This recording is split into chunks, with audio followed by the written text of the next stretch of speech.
नमस्कार मित्रांनो, welcome to Moiz kitchen. तर आज आपण बघणार आहोत साऊथ इंडियन इडली सांबर आणि पुदिन्याची चटणी.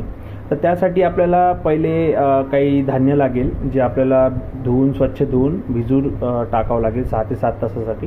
तर हे 3 वाटी तांदूळ घेतलेले आहे, 1.5 वाटी उडीद डाळ घेतलेली आहे आणि 1 टेबलस्पून मेथी दाणे घेतलेले आहे. तर याला आपण स्वच्छ धुवून भिजत ठेवूया 6 ते 7 तासासाठी. रात्री मग त्याला मिक्सरमधून ग्राइंड करून 12 ते 13 तासासाठी ओव्हरनाईट फर्मेंट करायला ठेवून देऊया, म्हणजे सकाळी आपण त्याची इडली बनवू शकतो.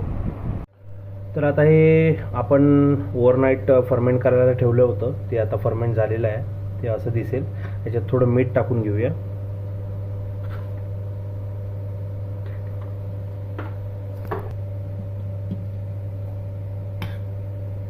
त्याला मिक्स करून घेऊया मिठाला आणि इडली पात्रात आपण भरू शकतो. आता इडली पात्रामध्ये इडली बॅटर भरून घेऊया.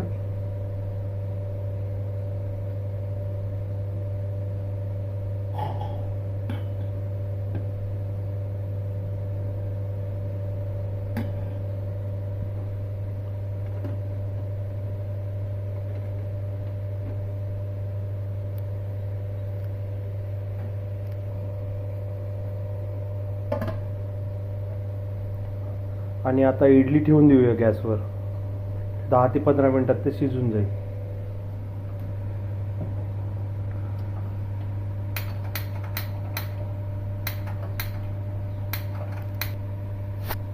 फ्लेम अशी मीडियम ठेवायची, लो पण नाही हाय पण नाही. तर आता आपली इडली रेडी आहे. आपण त्याला प्लेटिंग करून घेऊया.